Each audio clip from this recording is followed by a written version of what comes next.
Right, okay. I'm struggling a bit. Apologies, please. Yes, Chair. Apologies tonight from Councillors Slack, Statham, Tibbenham and Wild. Right, okay. Thank you very much. Public participation now. So we have two questions which have been tabled.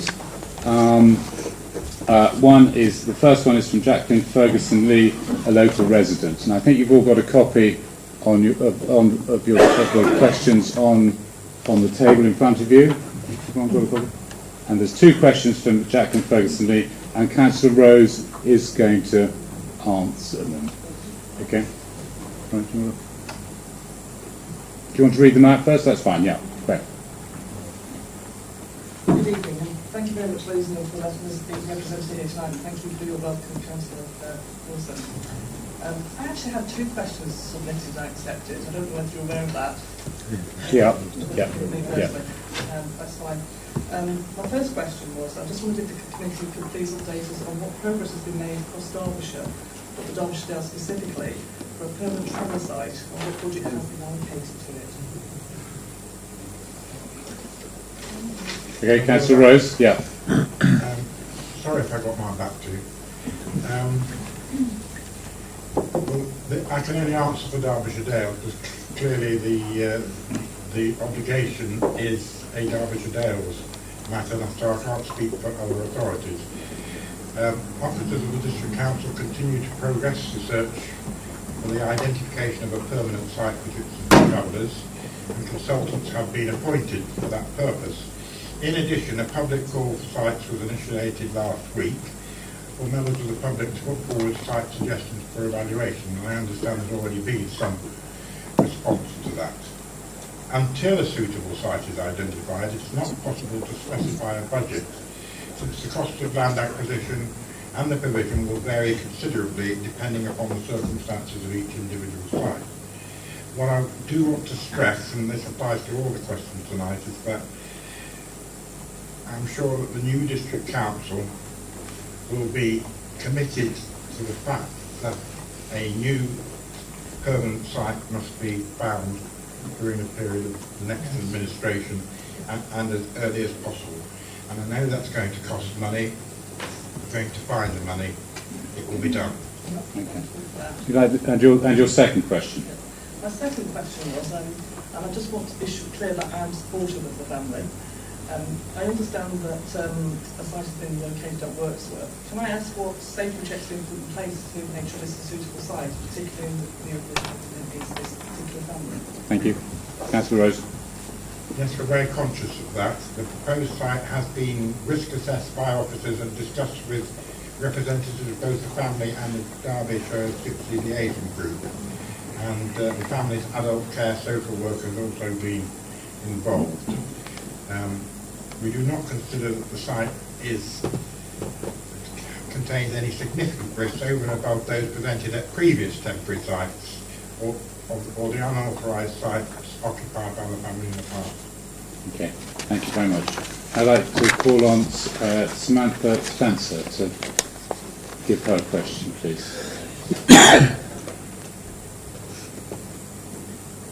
Good evening, everybody. Thank you for welcoming me tonight. As some of you may not know, I am a settled member of the travelling community and I support the travelling family in question. So my question for Council is, as the Derbyshire Dales District Council have a legal duty of care to all travellers, some of which have quite complex needs, to provide an adequate, permanent and transit site, then why, after such a number of years, have the Derbyshire Dales District Council still failed to provide these facilities, while all of the District Councils do, as this could be seen that the Derbyshire Dales District Council are being discriminative about travellers having a permanent residence in their district. Thank you. Councillor Rose. Well, I certainly don't think we're being discriminatory. In fact, we're trying extremely hard to find a solution for this particular family, and all members recognise that we have a legal obligation to do so. Now, we have a local plan which only applies, unfortunately, to the non-peak park area. to provide 6 colour pictures by 2019. And then the duty rises by 1 further picture every 5 years up to 2034, doing a total of 9 pictures. So that's our legal obligation and what we've said in the local plan. And we remain committed to meeting these obligations. Now you may know, or I'm sure you do, that in 2015 we actually identified a permanent site at Waterloo Lane in Ashbourne. It went through a fairly difficult meeting of the planning committee, and we actually did a deal with Leeds County Council to lease that site, and we would have proceeded on that basis. But unfortunately, with the change of administration at County and their commitment for a bypass for Ashbourne, which we understand, that site was withdrawn. So back in 2015, we got to the point where we might well have been able to resolve this issue. So, as I said in my previous reply to the first question, we are continuing to look for a site, gone out to the public, we've got some agents assisting us in that process, and I repeat my plea to the next administration that, you know, we've got to find a permanent site as early as possible, and we will find the money to do it. Okay. Thank you very much, and thank you very much for bringing your questions to us tonight. Thank you for your attendance. Councillor Radcliffe. Thank you, Chair. It's perhaps a point of information, but at the very least a point of intervention. Given the very interesting position vis-à-vis this district council and the Wirksworth Town Council, and indeed my own and colleagues' involvement in this situation with the traveller sites, can I ask Councillor Rose to provide me, which I will pass on, written copies of your replies to those exceedingly pertinent questions from my constituents. Yeah. I know you're not under an obligation to do that, but I would be much obliged and grateful if you would. Okay. Councillor Rose, I'll let you answer that quickly. Yeah. That question before, so I'm not Okay.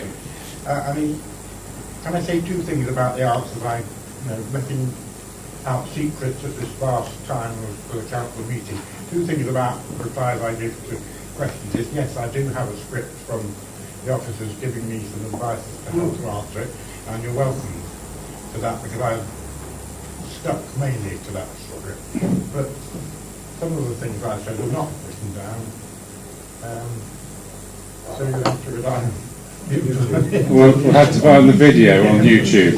Okay, so it's all there on YouTube. So at least there'll be one viewer tonight. Okay, thank you very much. If we can move on, please. We've got a busy agenda. Thank you. Item 3, approval of the previous minutes. I so move. Thank you. It's been approved and seconded. All those in favour, please show. Unanimous. Thank you. Item 4, interest. Has any member got an interest at all? No interest has been tabled. Thank you very much. That's great. Sorry, Councillor Radcliffe. Sandra's not here to tell me. It's a personal interest, a non-pecuniary interest, but it is an interest. I lead on behalf of Longcliffe Quarries, the company that is named the other item.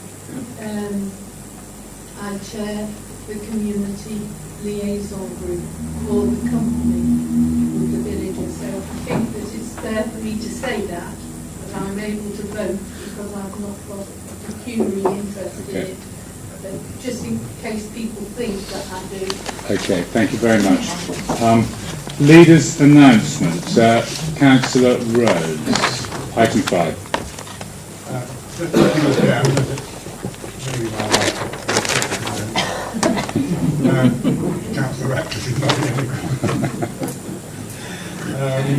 I'd like to just say something about one of our employees, Martin Rickards. Some of you may know of him. He's been working for the authority for no less than 43 years, which is a remarkable record. And he retires, I think Mr. Wilson has advised me, tomorrow.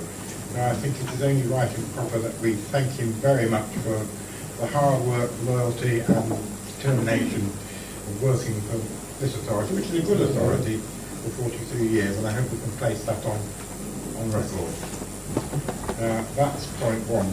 Point two, I think it would be remiss of me not to thank, Irene's already been thanked for the services she's offered to this council over 20 years, particularly on the fair trade movement. But I'd also like to mention Jean Muntz, who's retiring, and it's been a wonderful, sometimes, I'm trying to think of the right adjective here,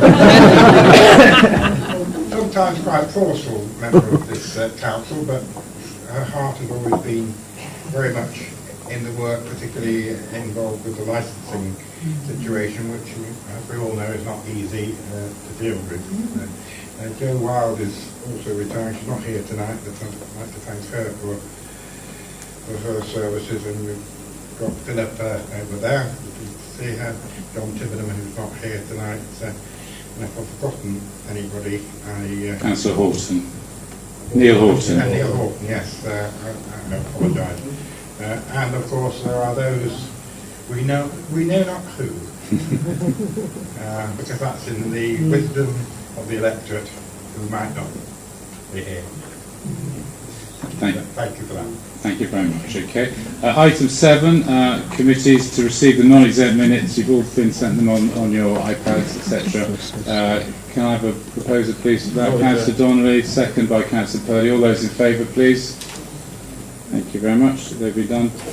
Item 8, we have no questions, and then we're going to go now straight to item 9, the waste and recycling contracts. I'd Ash to introduce this. Remember, those members who weren't at the presentation earlier at 4 o'clock. Ash. Thank you, Chair. What I'd like to start by saying is some of this will be quite familiar to most members from previous committee reports and workshops that have taken place. But the specification that we're presenting to you tonight has been pulled together by a team of officers from across the council. And although Steve and I have led on this, it has definitely been a collective effort. The specification has been determined through the consultation that we've done with the public and also through members' workshops, as well as market intelligence that's been provided to us by Eunomia and our consultant Nick, who's on my left. Just to pick out some of the key points regarding the contract. Firstly, the current contract is due to expire on 1st of August 2020, and a new contract will commence the following day. It will be for a period of 8 years with an option to extend for a further 8 if both parties are happy with the arrangement. Members will recall from the workshops and previous reports we've talked about commodity risk and the risk share arrangements. Our recommendation is that it's a 70-30 risk share arrangement, which actually favours the contractor in this instance. However, we need to make sure that there is a sensible portion of risk, because we need the contract to be appealing to potential bidders. We are focusing on a 60-40 quality versus cost split, and in order to ensure some safeguarding measures with regards to the contract, we're asking each of the bidders to ensure that they either have a performance bond or a parent company guarantee in place as part of the first aspect of assessment. So if they can't meet the necessary financial measures and they don't stand up financially, they won't progress through to the second stage of the procurement process. The service delivery aspect of it essentially remains the same. So weekly food waste will continue to be collected on a separate basis, as is now. Fortnightly collection of dry recyclables will continue as is now. Fortnightly collection of residual waste will continue as is now, and fortnightly collection of garden waste will continue. However, we are introducing and recommending the introduction of a chargeable service. One thing I think we need to point out at this stage is, as part of the procurement process, we are asking bidders to submit what we refer to as a method statement that they identify the impact of introducing a 3 weekly residual waste collection. And the reason for this is we need to consider what the potential financial benefits may be, depending on the future challenges that the council may face financially. So at a midway point in 2024, we've asked them to kind of measure the impact of 3 weekly collections, and that may be on reduced management fees or increased recycling rates. I must stress that that cannot be introduced without member approval. So at that midway point, officers may decide to present a report to members outlining the pros and cons of this option. It isn't to say that's going to happen, it's just giving us an option to safeguard us financially. We have included in the specification that bins are to be collected on the same day of each week. That may not necessarily be the same day that they're collected now, but if the residual waste is collected on a Monday, then we're expecting that the recycled waste will be collected the following Monday, for example. The chargeable garden waste service, we're anticipating that this will be introduced in April 2021. The reason for this is the introduction of the new contract will start in August 2020. This would give a period of time for the new contractor to settle in, become familiar with the district, the nature of the district, without adding any further disruption. We're also asking the contractors to make better use of technology, not only to improve health and safety through such things as 360-degree cameras on the vehicles, but also in terms of improving service delivery to our residents. So having real-time information that feeds back to our teams here. So if a resident hasn't, for example, presented their bin properly, we'd be able to identify that. Or if somebody calls to say my bin had not been emptied, we'd be able to identify where the crew were, and they may not have actually reached the property yet, and be able to feed that back to the resident. The current arrangement is that information comes to us at the end of the day, so it's a more responsive service that we're looking for. In terms of resources, we are having an option in the contract where the district council can purchase the vehicles, and the reason that we're doing this is because we're aware that current lending rates are more favourable for the organisation. We know this through the soft market testing exercises that we've done, then they are available to contractors.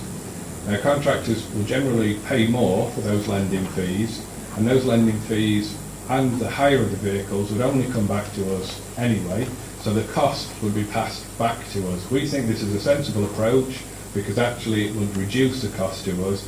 It also means that the vehicles would remain in the ownership of the district council. However, the upkeep, maintenance and repair of those vehicles will be wholly the responsibility of that contractor. Similar situation with Longcliffe Depot. We will look to lease the depot and then sublease it to an incoming contractor for the very same reason that if the contractor leased the depot, they would only pass that fee back to us with a management fee applied and a percentage profit increase. Therefore, it would save us money financially if we are to take the lease in the first instance.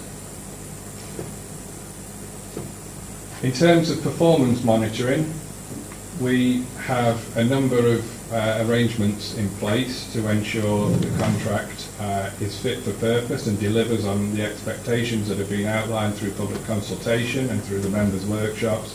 And this will be managed through weekly meetings, kind of on-the-ground meetings with the supervisors from the contractor and supervisors from the district council. There'll also be monthly meetings with what we refer to as an authorised officer for the district council, which is essentially the contract manager, and a similar representative from the incoming contractor. In addition to that, there will be an annual review of that contract, which will be attended by higher level personnel from the incoming contractor and myself and the district council's contract manager. You'll see from the report that we're also introducing a series of quality standards and health and safety standards that are expected of any incoming contractor, In terms of health and safety, we are stipulating that they must meet or exceed the current safety standards that are in place. The timeline following this evening's meeting, hopefully following approval, will be that the overdue notice for the contract will be issued next week. The team will then spend a period of time reviewing those bids, negotiating with bidders before coming back to members with a recommendation. We need to be in a position between December and February next year where we are awarding a contract, simply because it will take around 6 months for the purchase and delivery of vehicles and a mobilisation from an incoming contractor to take over the reins from potentially outgoing contractor in August. Steve and I are happy to take any questions. Thank you, Chair. Okay. Councillor Rose. Chairman, I'd like to thank the officers for arranging the pre-meeting briefing session, which was extremely useful to the members who were able to be there. And a lot of questions were obviously asked, and I'm not going to repeat those. It is a significant decision, but it's not that we haven't discussed this on several occasions before, at least the principles of the contract that Ashcroft has correctly pointed out. And we know it's a decision that's got to be taken, because we can't sort of wait to be got on with. So in moving the officer's recommendation as stated on the two recommendations, I would like to have recorded, and I'm sure other members might well want to say something similar, that I think our team of officers, aided and abetted by our outside advisors like Amelia, have done an excellent job. There's been a lot of hard work put into this project, and I'm sure they'll be the first to say there's a lot of hard work yet to come. I'm only thankful that we haven't had to wade through the sort of 500 or 600 or plus pages of the specification, even if we could necessarily understand some of the technical jargon, and that's why I think it's right and appropriate to thank the officers for the tremendous effort they've made. The team that's mentioned in paragraph 1.6, and I'm sure others have been heavily involved in this process, and that's to be congratulated on what they've achieved. So I would like to move the recommendation, but would like it to be noted that the council are thankful for the efforts that have been put into this very difficult work. Thank you very much. Does that find a seconder? Councillor Ratcliffe, Mike Ratcliffe. Thank you, Chair. I would certainly support this report and the recommendations, and I'll join Councillor Rose and second it. And he knows that I've already offered my congratulations to the team and commended the work that they've been engaged in. The waste and recycling contract is our most important statutory service, and it's the one that has the direct interface with residents. So it's been right and proper that we have subjected to this tender preparation for the new contract to such intensive scrutiny by members and indeed residents through the consultation process. It's been a long one, but I think there's very little, if any, questions to ask. I think the time now is really for us to get out there into the marketplace and see what comes along, because I know those outcomes will be closely monitored and scrutinised before any contract is awarded. But for the moment, I think action needs to almost precede words. We know that the contract can't remain the same. We know the financial pressures that we're under. We know the market constraints on recyclables. But what we now want is a new contract in place, serving the needs of our residents, meeting their demands, and offering a good and excellent statutory service that is demanded of us. So I think all the months of discussion and workshops that we've had and all the replies and information provided by you, Ash, and all your colleagues, and in not forgetting Eunomia's consultation service, really, for me, this is now coming to fruition, and it's time now for the contract tender to go out there. But well done, and thank you very much on behalf of all our residents. I'm sure we are going to come back with something that meets all the quality that's demanded of this council. Councillor Martin Burford. Thank you, Chair. I'd like to echo the thanks to the officers for the very hard work and very demanding and challenging work they had to do in drawing up this contract. I think, as Councillor Ratcliffe has said, there's a need to provide an excellent service to residents like they've provided, like Serco provided over several years now. I think the devil is in the detail, and I think the various workshops we've had, which have been very rewarding actually and quite informative, and probably quite revealing in terms of the questions that have been repeated time and time again at different workshops. So there are various questions, I think, particularly in terms of the garden waste services and the proposed charge.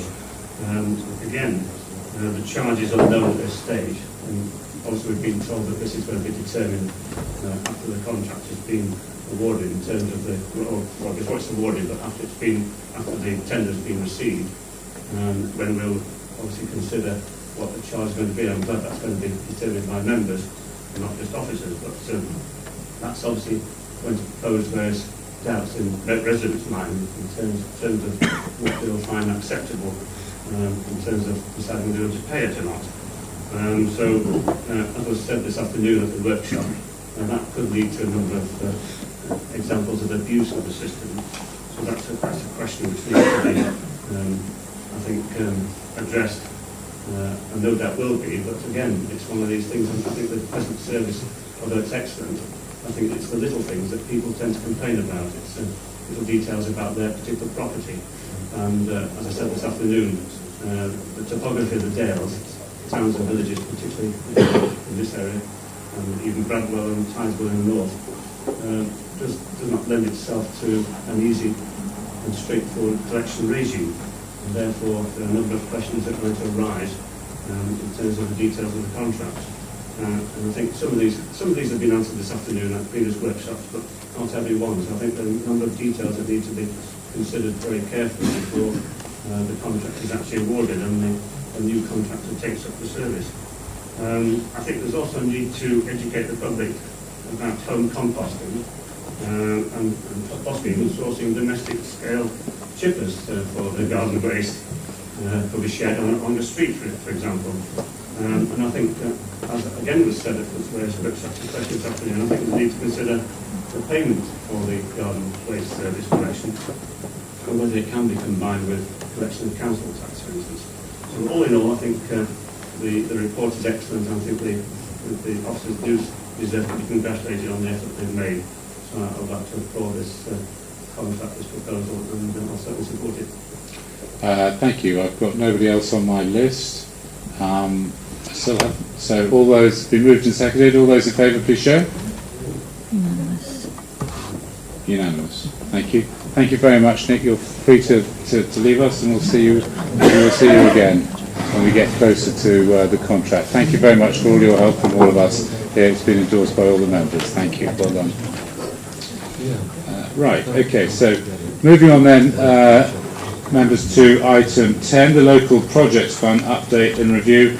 Ash, please. Thank you, Chair. I'll be brief. Local Projects Fund, our recommendations are that it is to continue as follows, and that the funds remain for £900 allocation per councillor with no carry forward of underspends at the end of the financial year. that where there are opportunities for pooled grants, that there is a minimum of £100 and a maximum of £1,000. We have tweaked the criteria slightly, as members will have seen, to try and focus the bids more so on outcomes for wider community benefits rather than individuals or smaller sections of communities. Happy to take any questions, Chair. Councillor Hobson. Thanks, Ash. Thank you, Chair. I'm happy to move the report which gives the update on the Local Projects Fund and approve the arrangements for 2019-20. The Local Projects Fund was introduced in October 2015. Its aim was to enable all ward members to administer and distribute funds to worthy causes in their area. So far, there have been 364 successful applications. I'm sure all ward members have got examples that they can use that they've used in their area, either with themselves or as joint bids. I'd just like to also publicly thank Ross Hessian for all the help and support he's given to members in administering the scheme. Thank you. Okay. Councillor Swindle. Thank you, Chair. Happy to second it. And first of all, I would like to echo thanks to Ross. She does a great job of chasing us up, chasing people up. So not just us, but the people who put the application in, chasing the bank account details, and also for feedback as well, which is useful publicity on how the scheme operates. So a big thank you to her. Councillor Rose, I believe I'm right in saying this, also thanked Councillor Wilde as an outgoing councillor. I believe it was her who suggested this in the first place. I'm led to believe. So I think thanks go to her for ensuring it happened. I think the scheme works really well. I like how simple it is and how the uptake is excellent. I think a lot of councillors will have got my email not long ago, which I sent to all of them, because we've got a list of outstanding amounts. And I'm somebody who promotes it. I know there are community groups crying out for money, and that £900 makes, it's a small amount to one ward, but it makes a huge difference. And when members are sat there on hundreds of pounds, and I've got people coming to me after all mine's gone after a month saying, have you got any more? And I have to wait another 11 months until it comes back. And I actually got a lot of private replies that said, I totally agree with you, I could do another 300 quid for this, another 400 quid for that.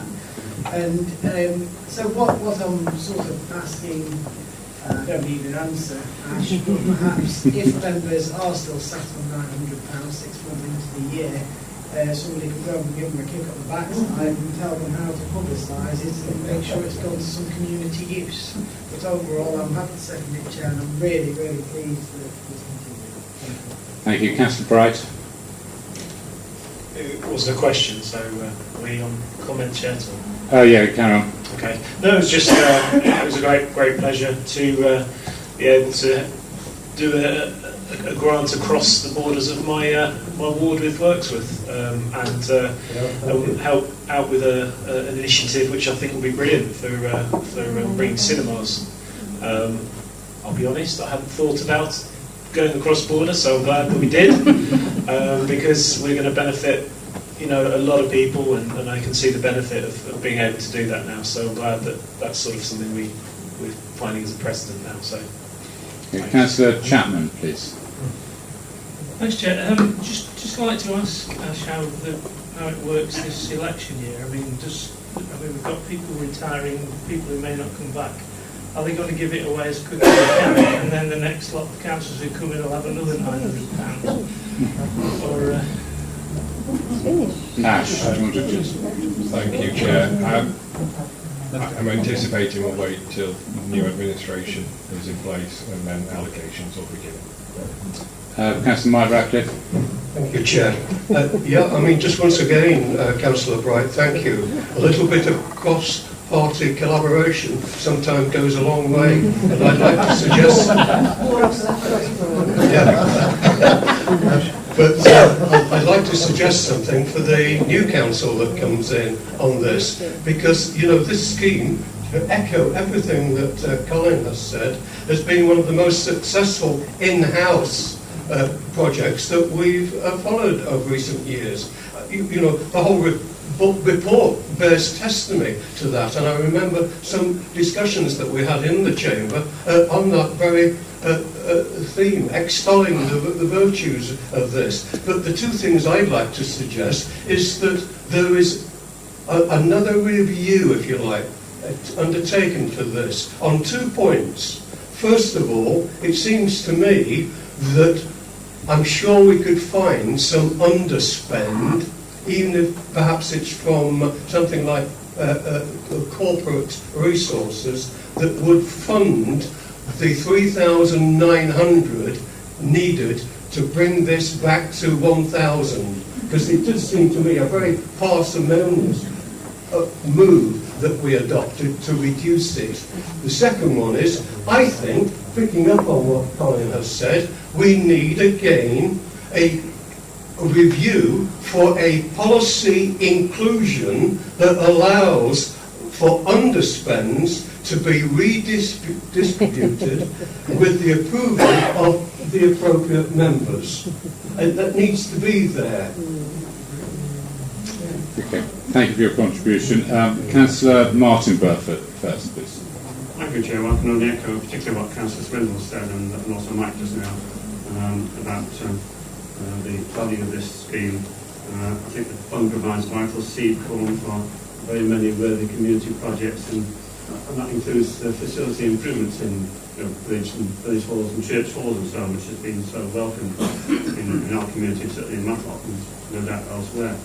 And I'd like to also echo the congratulations to Ross Hessing. I think she does a wonderful job, especially when administering the funds and applications in multi-member wards. And Councillor Wright's mentioned about cross-border or cross-ward collaboration and so on. But that happens all the time in the Matlock area. In fact, Ross often, because of perhaps the demand for a particular service being over probably several wards within the Matlock area, for instance, then she seeks funds from many more members at the same time, which is quite useful, I think. Also, the contributors have different political views, different views in terms of the value of a particular project, and also a varying balance of their own funds that are available at any particular time. So that's quite interesting. But so if you come page 25 towards 1.7, in the table about applications and awards to date, I think there's a surprising discrepancy between applications and grants awarded. And I think even though there's a carryover, I think in 2017 to 18, the spend there was 56,000. Then this present year, down to 31,500. I can't understand why that's right on that. Well, the carryover should have meant that the rest of the year was spent, it was only carried over. But obviously, since the carryover was cancelled, if you like, there's been a need, and I think I've seen it, quite a lot of evidence of it, the council are trying to spend up their funds close to the end of the financial year in order not to lose it, which is probably a worthy objective of most members who want to see the funds provided to worthy community causes. So I'm just wondering about why in 2018-19 only 31,500 has been spent. Do you want to Thank you, Chair. Yeah, we removed the carryover, Councillor Burford, because we ended up with pockets of money not being spent, and obviously the financial pressure on the council makes that a difficult situation for us. So we removed the carryover. What we would try and do is encourage members to spend that money, and going back to a point that was raised earlier about reminding members probably 6 months in. Oz can be quite tenacious, and she certainly does do that as much as possible. I think also, if I may just touch on another point that Councillor Ratcliffe made regarding the 10% reduction. Members may recall we actually went to a number of other organisations who we support, and because again the financial pressures that the organisation is facing, we reduced those grants by 10%, so it was consistent with what was being applied there. Councillor Murphy. Thanks, Chair. I've got a young daughter, and She has attended lots of different groups and sports clubs and music groups in Ashbourne over the years. When I became a councillor, it was I was so happy when I could give more than just a thank you to these organisations she'd been attending. We could actually support some of the things they were doing by giving them a donation. We often have to, in the last few years, have to deliver some unhappy financial news to the residents. So this has been great. It's been greatly received by the people who've received awards. I do have a suggestion. If I'm successful and I'm here next time round, I'd like to put a good portion of my monies to Ros, so she could actually buy a taser and gently prod some of our colleagues. Because I see the number of emails that she sends out reminding people and whatever, so she must spend a lot of time doing that. So I jest, obviously, but thanks, Chair. Councillor Sue Burford. Thank you, Chair. I'm not going to say an awful lot. Just to reiterate our thanks to Ros, who does a fantastic job, and as you say, she is very tenacious. If my maths are correct, it would appear that there's £3,377.02 not spent this year out of the 35,000. That's £3,377 that's not gone to our local communities, and I understand completely that we're here to support the whole of Derbyshire Dales, but we are representatives of our ward. We are elected by our ward, so I do find it unfortunate that all this money hasn't gone to the local communities that people are elected to represent. Karen, did you want to answer that? Comment? Just to say, there is a slight update to that because we had a few applications come in just before the cut-off. So the amount actually outstanding and unspent was £2,562. Councillor Atkin. Thank you, Chair. Yes, I think this has been a very worthwhile project that we've done. I'm very glad that the new council will be able to carry forward with it. Thank you very much. Councillor Pawley. Yes, Chair, thank you. I'd just like to question the bullet point in the recommendation to bullet point 4, that bids should focus on outcomes that benefit the wider community rather than small sections of the community. I myself have given money towards, I can remember one particular one in Cromford, which doesn't benefit a lot of people in the community, but it does benefit animals. And I think it was a really worthwhile thing to give the money to. So I'm a little bit concerned because smaller sections, smaller groups, are often the ones that need these small grants, and the wider community projects can get grants from elsewhere because they've got the knowledge of how to bid for grants of a larger nature. And I just think that that's something we ought to think about. And also, being on the Ernest Bailey Committee as well, I think it would be a good idea if, when these amounts are given to different organisations within the Dales, that the Ernest Bailey Committee gets to know about that, because we don't know. And so we're looking at giving £50, so we might already have £200 that we just exclude another group because we've only got very little money on that. So I think that ought to be a point as well. Okay, thank you. Councillor Finesse. Yeah, thank you, Chair. Well, I think I hold the record for the spending at £1,800 because I had to do it for 2 wards. Because the ward next to me, the member here, had sort of pretty much declared herself absent. I won't mention the names. So Ros asked me if I could sort of step in and do something in that ward, and I managed to spend the whole 900 in that ward too. So what I would just say from that is that I think that if we have situations like that, we should have to sort of spreading the money around. Because if we don't spend this money, it's one of those things where if you don't use it, we're going to lose it, aren't we? Councillor Morley. Yes, thank you, Chair. Just a bit of a refocus. There are many other small pots of money around a classic one would be Awards for All, which is lottery funding. And many of us use our budget, a small amount of money, to lever in funds from other sources. So I would say that the £300 can turn into up to £10,000 for Awards for All.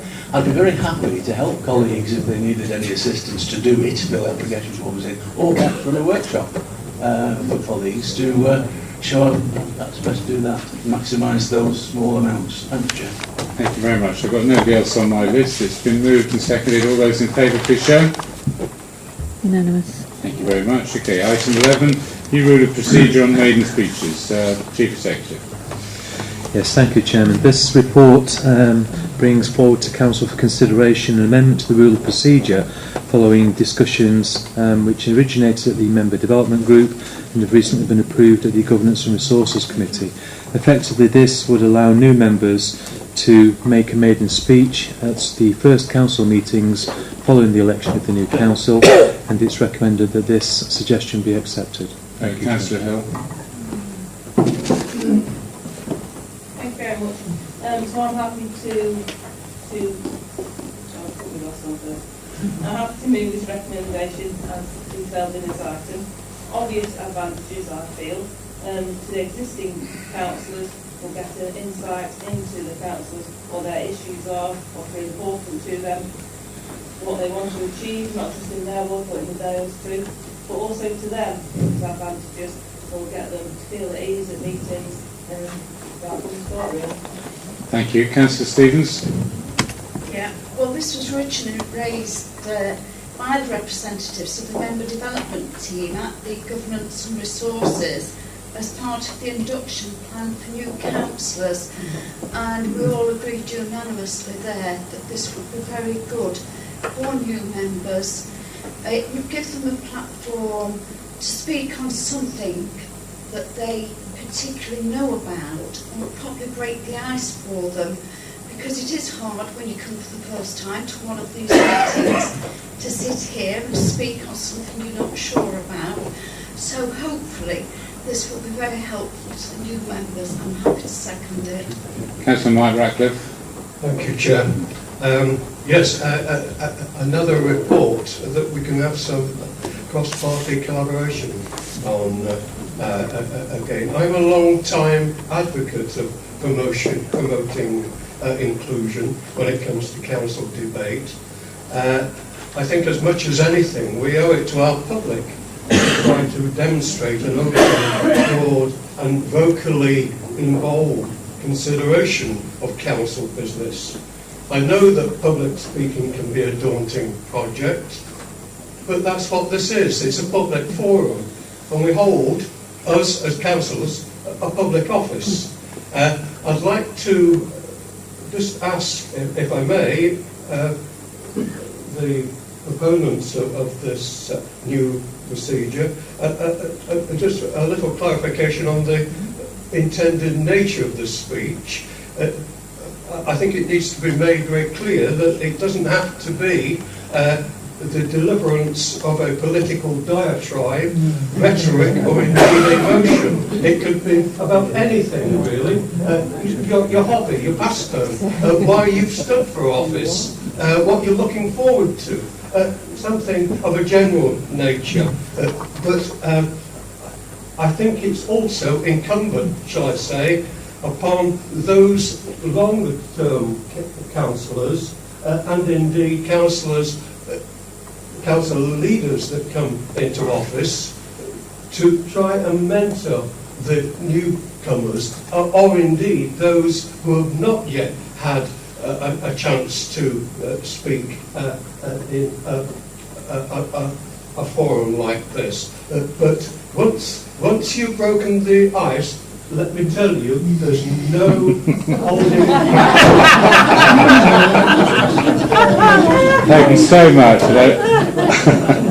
I didn't have my time on. Councillor Irene Ratcliffe. Well, for me, it's a matter of saying thanks, really, because it's the last time. I haven't attended a great deal of members' development training. Always them and the training and things that's set up. I would like to pay tribute to Sandra Lamb for her excellent way in which she developed the members' development panel and the way in which she did the development and the mentoring of the chairs and the people in that, because you notice a big difference when you get older. You see how people come along and develop, and even though you don't agree with them politically or whatever, you do personally like to see and the manner in which they develop, and I think that's really good, and particularly the induction pack. I think that that's a really good way of encouraging. If we don't encourage succession within young people and inclusiveness as well, we must do that, and it's really important. It's actually quite hard for younger people to come with all the work commitments and things that they have as well. So it's good that we have this, and I wish all the new councillors in the next that they enjoy it as much as I have. Thank you very much. I just would like to just add the inclusiveness of those retiring. Perhaps you'll give them, I've taken mine, or it was offered by you, Chair, to state my farewell, but actually there are many others, and I think that there is a time to welcome them, and I have done in the past, councillors back just to, that have been on the council, just to wish the next administration over, or the chance to not have a maiden speech, but a farewell speech. Well, let's see who those characters are. Councillor Purdy. No. Thank you, Chair. Well, I mean, there are some people who can't shut up, and perhaps I'm one of them. But I'd like to give another perspective on this, if I may, because I've not always been a talkative person, and it's been brought about by the previous career I was in. I was thrown in at the deep end when I was sergeant in charge of ops room by the inspector, Maggie Bishop, who said, "Oh, by the way, you're doing Radio Derby at tea time." I said, "What's Radio Derby?" She says, "Oh, you put those headphones on and you're talking to the mic." And so, no training, and I got told off. I won't use the B word. I got told off for the Derbyshire colloquial language I used on it. And then when I got to inspector, I had excellent training on media development, and we had it with Radio Derby and the ATP Midlands, and so that's what's helped me in this scenario. So I don't find a problem in speaking, but I know some members do. And the other perspective I want to bring up, which has been raised between Sandra, John Bradbury and Tim and myself, is that in this last term, unfortunately, we've had too many members on planning committee not engage. And so if they kindly look at it from the public perspective, and if the members of the public attended those planning committees each and every time, they would see only a few select members saying something. So it can be open, we think, to judicial review. So it's a need to get members to break the ice, and I hope that we can get it on the members' development training to help them break that ice and be able to speak with confidence, and that's what it's about. Thank you very much. Councillor Massey Bloodworth. Agreeing with what a lot of fellow councillors have said, I mean, it is a good idea. But as one or two people have raised, some people aren't as comfortable with public speaking. And my question, well, what I want to know is, will they be told you will be speaking on this meeting, or can they say, I don't want to do that? Because if I'm honest, if when I first started here, they went, right, you're going to sit there and do a 3-minute speech, I'd have gone, and probably not turned up, to be honest. I'll get the Chief Executive to answer that. I get your question. Oh, yes, Chairman. It's entirely voluntary, but it is seen as a nice way of introducing a new member to their fellow colleagues who they're going to get to know quite intimately over the next 4 years. But certainly no pressure will be put on new members, but they will be encouraged to introduce themselves and explain the reasons perhaps why they stood for council. Thank you very much. So nobody else on the table. It's been moved and seconded. All those in favour? Sorry, did you? You didn't want to. You're reticent. Oh, yeah, I can't believe it. All those in favour, please show. Unanimous. Unanimous. Thank you. Unanimous. Item 12, Regulation of Investor Powers Act. Tim is going to take this. Thank you, Chair. Yes, the Regulation of Investigatory Powers Act, commonly known as RIPA, is the piece of law that sets out the ways in which, the circumstances in which, and the ways in which local authorities can undertake what's called directed surveillance, which basically in our case means covert surveillance for some of the more serious offences that we investigate. According to the purpose of the report is to present an updated policy in respect of RIPA. It explains when we may use this directed surveillance and the rules under which we should use it. As you might expect, surveillance is a very serious issue and is regulated properly. Any authorisation that a council officer requests to undertake directed surveillance must be authorised by a member of the corporate leadership team and has to be approved by JP. Effectively, it has to go to the magistrates court. So they are serious issues.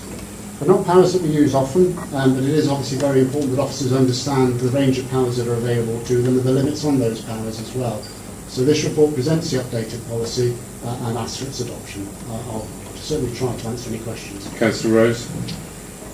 Well, I think many of us know, particularly the legal profession, that that this has been a subject matter of great sort of discussion, debate, agony, criticism, various attitudes of supply, and there's clearly been instances where some local authorities have sort of misused their powers and gone beyond what should be done, like checking where people live in case they're cheated on the school admissions policies and things of that ilk.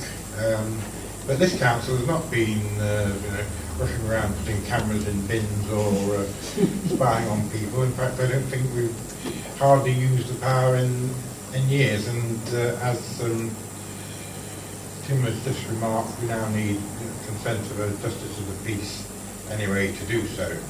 So I don't think we should get too carried away with the detail of this, because we're talking here about an authority that sort of will use the power if it really had to, but isn't like some authorities who overzealous and far too keen in throwing their weight about. We do not throw our weight about. So I'll move the officer's recommendation. Councillor Catt.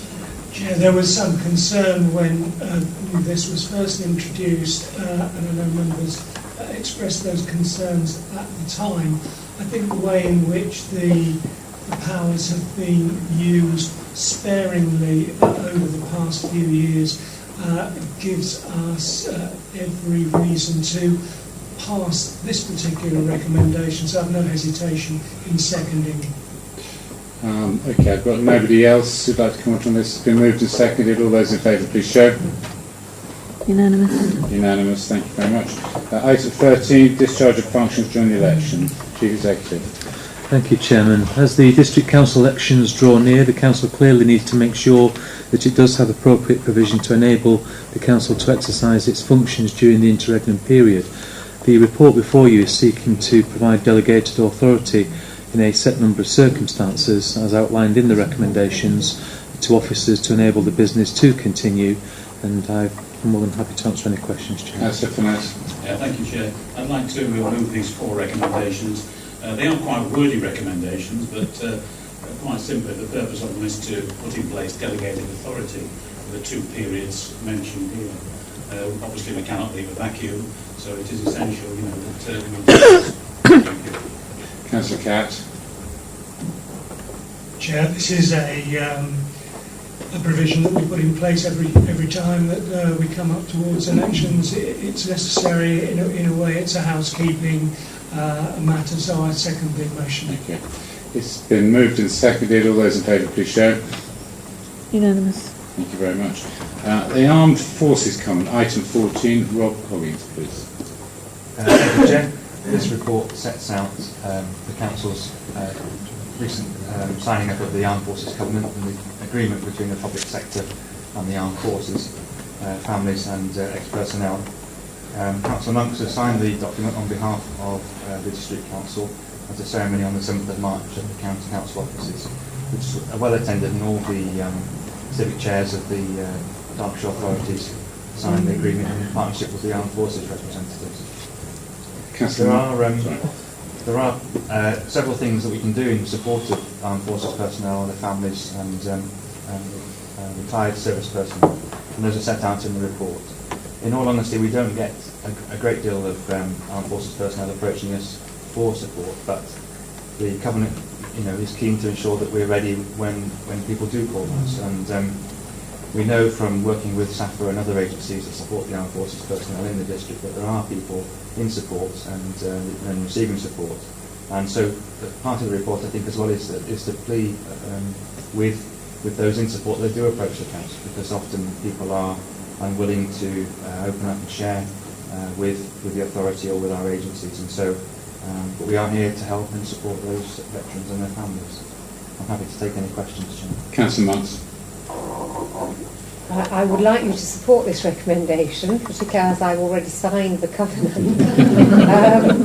But obviously it is an enormously important commitment we make to our armed forces to support them when they have put their lives on the line, and then usually when they retire and perhaps they haven't they've had bad experiences, which means they really, being in the army is very different from a civilian life, so they do need help to come to terms with civilian life. So please support the recommendation. Councillor Bright.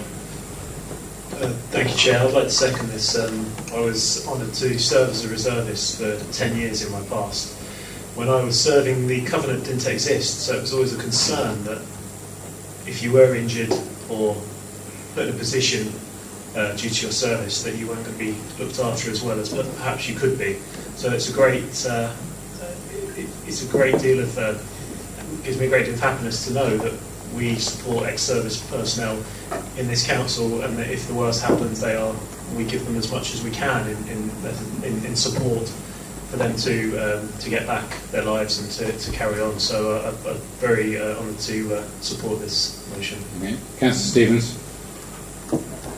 Thank you, Chair. Well, I'd like to support it. I am an associate member of the British Legion and appreciate a lot of hard work goes out there to all these personnel through the various forces support groups, but there's still people that slip that net, and there have been people in the local area that don't always come forward.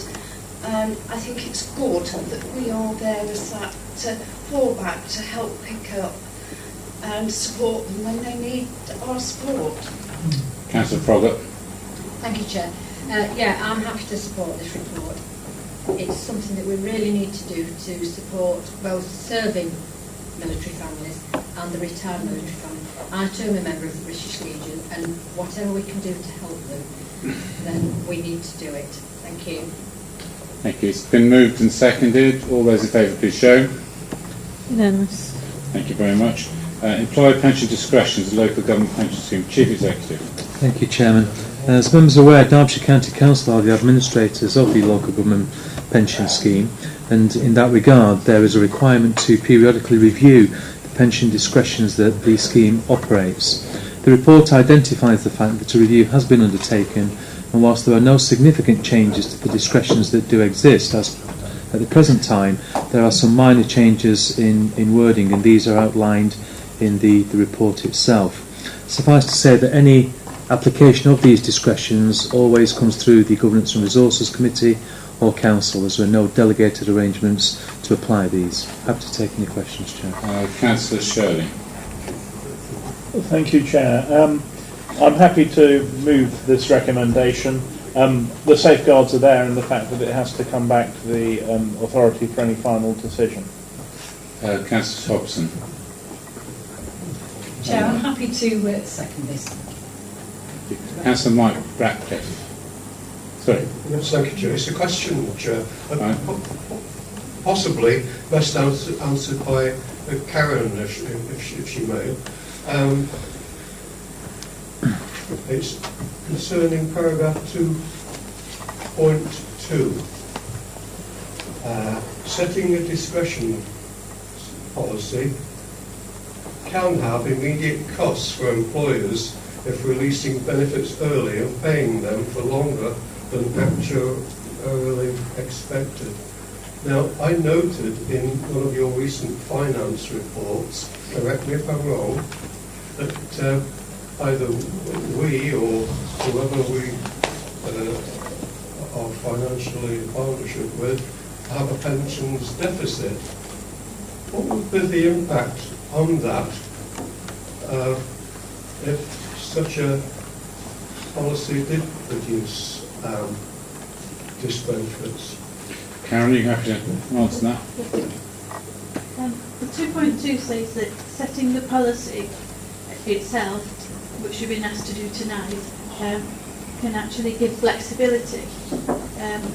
It then goes on to say that exercising the discretions can cause additional costs, and that's why for most of the discretions in Appendix 1 it says that at the time they requested a report will be brought back to consider those extra costs. In general, the extra costs are required to be paid straight away by the authority releasing that person or releasing their pension.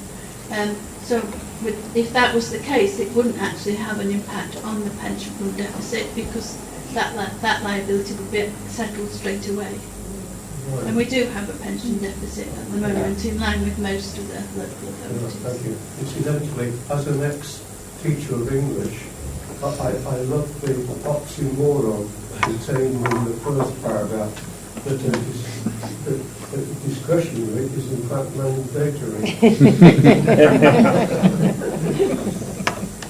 Oxymoron, don't you just love them? So, it's been, sorry, Councillor, it's been moved and seconded, all those in,